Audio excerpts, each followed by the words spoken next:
भाइयों और बहनों, आज हम फिलिपियों का पहले अध्याय का समापन करेंगे। फिलिपियों 1:27 से 30। फिलिपियों का पूरा पत्र आपके एटीट्यूड के बारे में है। सबसे पहले हमने पौलुस का एटीट्यूड देखा बंदी गृह में, फिर भी आनंद मना रहा है। फिर हमने इस पॉजिटिव एटीट्यूड का राज समझा। यह राज किसी प्रकार की पॉजिटिव थिंकिंग नहीं है, पर परमेश्वर की सच्चाई पर दृढ़ विश्वास है। अगर हम मसीह हैं और यीशु को अपना प्रभु और उद्धारकर्ता मानते हैं, कलीसिया जाते हैं, वचन सुनते हैं, तो हम सुसमाचार जानते हैं। हम जानते हैं कि परमेश्वर ने हमारे लिए क्या किया है, और हम यह भी जानते हैं कि हमारा भविष्य क्या है। पर फिर भी हमारी सोच और रवैया, थिंकिंग और एटीट्यूड पौलुस जैसा नहीं होता। उसका एटीट्यूड हमें अच्छा तो लगता है, पर हम खुद कैसे करें उसे? कैसे हमारा ज्ञान दृढ़ विश्वास में बदल जाए, ताकि हमारी सोच और व्यवहार में सुसमाचार की सच्चाई दिखने लगे, जैसे पौलुस के व्यवहार में, उसकी सेवा में, उसकी लेखनी में दिखती थी। क्योंकि जो पौलुस के लिए सच था, हमारे लिए भी सच है। अगर अंतर है तो सिर्फ यह कि सच्चाई हम में अब भी शायद से दृढ़ विश्वास में, प्रतीति में, कन्विक्शन में नहीं बदली। प्रश्न यह है कि कैसे सच्चाई प्रतीति में बदलती है, कैसे हमें ट्रूथ का कन्विक्शन होता है, कैसे सत्य दृढ़ विश्वास में बदल जाता है, कैसे हमारा एटीट्यूड भी पौलुस जैसा कैसे हो सकता है। पौलुस कुछ हिदायत उपदेश देता है 27 से 30 में, वो तो अंत तक सुनिएगा ध्यान से। आप कितना महत्व वाला जीवन जिएंगे जो दूसरों पर प्रभाव डाले, वह आपके एटीट्यूड के ऊपर निर्भर करता है। तो इससे पहले कि हम आज का शास्त्रांश पढ़ें और समझें, वीडियो को लाइक कर दीजिए, और अगर आप नए हैं सब्सक्राइब कर बेल आइकन जरूर दबा दीजिए, क्योंकि इसी चैनल पर आपको हिंदी में परमेश्वर के वचन का सही ज्ञान मिलेगा, जिसके द्वारा आपकी आत्मिक उन्नति होगी। तो सुने फिलिपियों 1:27 से 30। केवल इतना करो कि तुम्हारा चाल चलन मसीह के सुसमाचार के योग्य हो, कि चाहे मैं आकर तुम्हें देखूं चाहे न भी आऊं, तुम्हारे विषय में यही सुनूं कि तुम एक ही आत्मा में स्थिर हो और एक चित्त होकर सुसमाचार के विश्वास के लिए परिश्रम करते हो, और किसी बात में विरोधियों से भय नहीं खाते।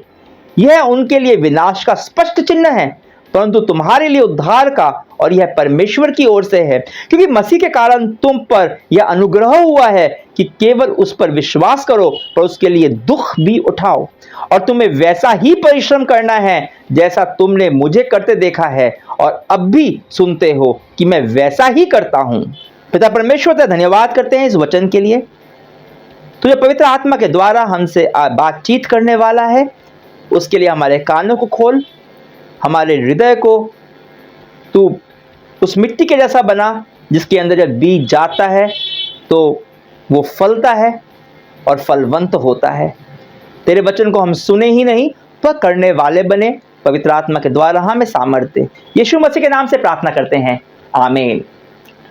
पौलुस 27 आयत में कहता है, केवल इतना करो, सिर्फ इतना करो कि तुम्हारा चाल चलन मसीह के सुसमाचार के योग्य हो।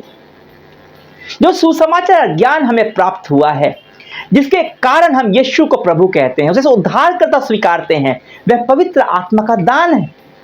पर इस ज्ञान के योग्य चाल चलन, हमारी जो कथनी है कि हम उद्धार पाए हुए हैं, उसकी पुष्टि तो करता ही है, पर जो हमें इस सत्य का दृढ़ विश्वास उससे भी उत्पन्न करता है। कैसे होता है ये? क्योंकि जब तक आपकी करनी विश्वास के अनुरूप नहीं होते, जो कर रहे हैं वो आपके विश्वास के अनुरूप नहीं होता, आपका विश्वास केवल मानसिक स्तर पर रह जाता है, हृदय की गहराइयों में नहीं उतरता। और जब तक यह विश्वास हृदय की गहराई में नहीं उतरेगा, आपके व्यक्तित्व का हिस्सा नहीं बनता, वह आपके एटीट्यूड के ऊपर कोई असर नहीं डाल पाता। एक काम करता हूं, आपको थोड़ा सा मनोविज्ञान समझाता हूं। मान लीजिए आप किसी एक परिस्थिति में हैं, उसे लेकर आपके दिमाग में कई सारे विचार एक साथ आते हैं। अगर आप विश्वासी हैं तो कुछ विचार सुसमाचार के सत्य पर आधारित हो सकते हैं, परमेश्वर के वचन के ज्ञान पर आधारित हो सकते हैं, पर साथ में उस ज्ञान पर भी आधारित होंगे जो इस जगत से है, जो आपने अभी तक सीखा है, चाहे वो गलत हो चाहे सही हो, जो आपके पुराने अनुभव रहे हैं उसके आधार पर। बात यह है कि सारे विचार आपके दिमाग में आते हैं, पर यह आपके ऊपर है कि आप किस विचार को चुनोगे और उसे पकड़ के रखोगे। और जिस विचार को आप पकड़ के रखोगे उसी को अपने दिमाग में बार बार दोहराओगे और वह आपके अंदर एक भावनात्मक प्रतिक्रिया, एक प्रति उत्तर पैदा करेगा और जो आपको कुछ करने के लिए प्रेरित करेगा। देखिए, जो आप सोचते हैं आप उस पर कभी भी कर्म नहीं करते, आप एक्शन उस पर लेते हैं जो आपकी भावना होती है। तो जो आप सोचते रहते हैं, जिसके बारे में आप सोचते हैं, जैसा आप सोचते हैं वैसी आपकी भावना बन जाती है और आपको वो कुछ करने के लिए प्रेरित करती है। और जब आप वो करोगे उसके अनुसार परिणाम भी आएंगे जो भी आप करोगे। और यह परिणाम क्या है? वो आपके अनुभव है और वो अनुभव ही आपके विश्वास में परिणत हो जाते हैं, आपके अवचेतन मन में समा जाते हैं। तो अगर आप परमेश्वर के वचन और सुसमाचार के विश्वास के आधार वाले विचार चुनते हो तो आपका चाल चलन भी उसी के अनुसार हो जाएगा और आपके अनुभव भी उसी के अनुसार होंगे। इसी को पौलुस आत्मा के अनुसार चलना कहता है और यहां कह रहा है कि आपका चाल चलन सुसमाचार के योग्य हो। मतलब किसी भी परिस्थिति में सुसमाचार की रोशनी में सोचो, वो वाला विचार चुनो जो सुसमाचार कहते हैं। किसी भी परिस्थिति में आप सोचो कि अगर यीशु इस परिस्थिति में होता तो क्या करता, अगर पौलुस इस परिस्थिति में होता तो क्या करता। वचन क्या कहता है इसके बारे में? पौलुस इन आयतों में 3 बातें बताता है। वैसे बाकी पूरे पत्र में पौलुस इस विषय में बहुत कुछ बताने वाला है, पर यहां 3 बातें बताता है कि अगर हम यीशु विश्वासी हैं तो कैसे विश्वास के योग्य जीवन जिए, ताकि हमारा एटीट्यूड वैसा हो जाए जैसा पौलुस का था, जैसा खुद यीशु मसीह का था। इन आयतों में वे 3 बातें हमें सीखने को मिलती हैं हमें। पहला, कि एक चित्त होकर सुसमाचार के विश्वास के लिए परिश्रम करते रहो। दूसरा, भय ना खाओ। और तीसरा, सुसमाचार के कारण दुख उठाने के पीछे न मुड़ो। सबसे पहले वह कहता है कि एक चित्त होकर सुसमाचार के लिए परिश्रम करो। मतलब एक ही उद्देश्य के लिए एक होकर परिश्रम करो। परिश्रम तो हम सभी करते हैं, पर हम सबके उद्देश्य अलग अलग होते हैं क्योंकि हमारी महत्वाकांक्षाएं अलग अलग होती हैं।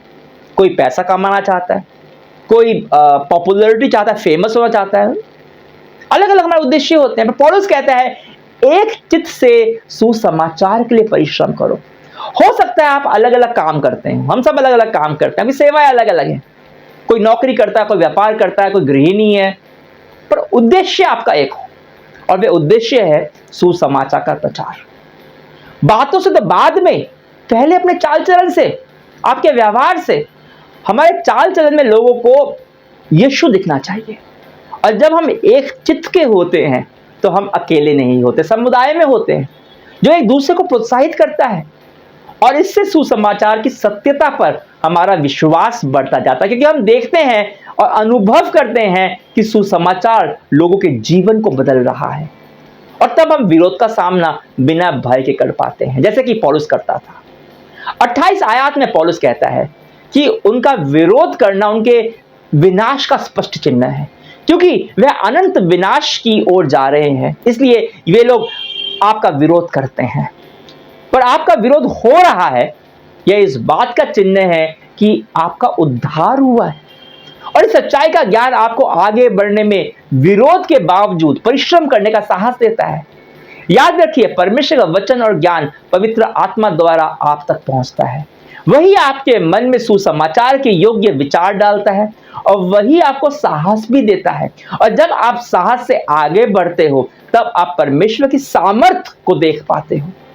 अगर आप विरोध के भय में बैठे रहो तो आप कभी परमेश्वर की सामर्थ का अनुभव नहीं कर पाओगे, और जब आप उसकी सामर्थ का अनुभव नहीं करेंगे आपका विश्वास केवल मस्तिष्क में रह जाएगा। कभी भी वो दृढ़ विश्वास में, कभी कन्विक्शन में, वो कभी भी प्रतीति में परिणत नहीं हो सका। 29 आयत में पौलुस बोलता है कि मसीह के कारण तुम पर यह अनुग्रह हुआ है कि न केवल उस पर विश्वास करो पर उसके लिए दुख भी उठाओ। यह एक बात ऐसी है जो हमें असहज करती है। कई प्रचारकों को आप कहते सुनेंगे, यीशु पर विश्वास करो, आपके सारे दुख कष्ट समाप्त हो जाएंगे। बकवास, झूठ है ये। विरोध, सताव, दुख, यह मसीह जीवन का अटूट अंग है। दुख कष्ट समाप्त होंगे जब यीशु मसीह वापस आएगा, पर तब तक यीशु ने खुद कहा यूहन्ना 16:33 में, जब तक तुम इस संसार में हो तब तक क्लेश है, और यह दुख क्लेश हमारे लिए अच्छा है। यह हमारे विश्वास को स्थिर करता है, हमें विश्वास में आगे बढ़ाता है, विश्वास को दृढ़ विश्वास में बदलता है, क्योंकि इसी दुख और क्लेश में हम परमेश्वर के प्रेम को, उसके अनुग्रह को, उसके साथ को, उसकी सामर्थ, जो शांति वो देता है, उसे महसूस कर पाते हैं। दुख और क्लेश ऐसा है जो हमें परमेश्वर के पास जाने के लिए, उस पर भरोसा करने के लिए मजबूर करता है। दुख और क्लेश आपके विश्वास की शक्तिशाली आदतों को विकसित करता है। आप में क्या होती हैं विश्वास की आदतें? प्रार्थना करना, उपवास करना, बाइबल पढ़ना, परमेश्वर के वादों के ऊपर सोचना, मनन करना, वचन के द्वारा और प्रार्थना में परमेश्वर से मार्गदर्शन लेना, सहभागिता करना, अपने से जो विश्वास में बड़े हैं उनसे परामर्श करना, अपने ध्यान को खुद पर से हटाकर परमेश्वर पर लगाना। हर बार जब दुख और क्लेश आता है, अब परमेश्वर की ओर मुड़ते हो, यीशु को देखते हो, तो यह आपके दृढ़ विश्वास को मजबूत करता है। आपको एहसास होता है कि परमेश्वर आपके साथ है और आपके दुख और दर्द के बावजूद वह आपके लिए और सबके लिए भलाई उत्पन्न कर रहा है। आप दुख और क्लेश के बीच परमेश्वर के साथ भावनात्मक रूप से जुड़ते हो। आप परमेश्वर के करीब और करीब हो जाते हो, आप उसे और अधिक अनुभव करते हो, और धीरे धीरे किसी भी परिस्थिति में सही विचारों को चुनना और फिर उन विचारों के अनुसार काम करना एक तरह से ऑटोमेटिक हो जाता है। विषम परिस्थितियों में भी आप आनंदित रहते हो, क्योंकि आप हर परिस्थिति में यह समझ पाते हो कि परमेश्वर क्या कर रहा है। आप परमेश्वर को धन्यवाद देते हो, क्योंकि आप जानते हो कि वह अच्छा कर रहा है। आपका ध्यान खुद के दुख पर, दर्द पर नहीं होता, पर परमेश्वर की इच्छा के ऊपर केंद्रित होने लगता है। यही तो है सकारात्मक रवैया, पॉजिटिव एटीट्यूड। आप बदलने लगते हो अंदर से, आप यीशु जैसे बनते जाते हो, और फिर आप पौलुस की तरह परिश्रम करने लगते हो। 30 आयत में पौलुस कहता है, तुम्हें वैसा ही परिश्रम करना है जैसा तुम मुझे करते देखा है, और अब भी सुनते हो कि मैं वैसा ही करता हूं। हमें वैसा ही परिश्रम करना है सुसमाचार के लिए, एक चित्त होकर हम सबको। आप सोचिए, अगर हम सब, जितने भी भारत में यीशु विश्वासी हैं, जितने भी, अगर हम एक चित्त होकर परिश्रम करने लगे, हम सब यह ठान ले कि हम हमारा चाल चलन सुसमाचार के योग्य करें, ताकि आसपास के लोग हमें मसीह को देख पाए, हम यीशु मसीह का अनुसरण करेंगे, चाहे उसके लिए हमें विरोध भी क्यों ना सहना पड़े, दुख उठाना पड़े, और इसके लिए हम परमेश्वर के करीब जाएंगे, तो सोचिए क्या होगा। भारतवर्ष बदल जाएगा, यीशु मसीह के लिए क्रांति आ जाएगी। पूरा देश परमेश्वर के सामर्थ्य को देखेगा और पहचानेगा। याद रखिए, मसीह जीवन परमेश्वर पर आश्रित जीवन है, जहां कर्म हम करते हैं पर सामर्थ पवित्र आत्मा देता है। इच्छा हमें करनी है, क्योंकि परमेश्वर ने हमें स्वतंत्र इच्छा शक्ति दी है, पर वह है जो हमें बदलता है, हमारे एटीट्यूड को बदलता है, और फिर हमारे द्वारा वह हमारे आसपास परिवर्तन लाता है, वह हमारे द्वारा लोगों पर प्रभाव डालता है। हम जगत की ज्योति और नमक बन जाते हैं। तो यह है पॉजिटिव एटीट्यूड की कुंजी। पॉजिटिव थिंकिंग नहीं, सुसमाचार के योग्य चाल चलन, सुसमाचार के लिए एक चित्त से परिश्रम, विरोध और दुख के बावजूद परमेश्वर की निर्भरता में जो हमें साहस देता है। परमेश्वर आपको बदलेगा और आप दुनिया बदल दोगे। कमेंट्स में लिखकर बताइए कि आपने आज क्या सीखा, और कुछ नहीं तो परमेश्वर के वचन के लिए कम से कम आमीन जरूर लिखिए।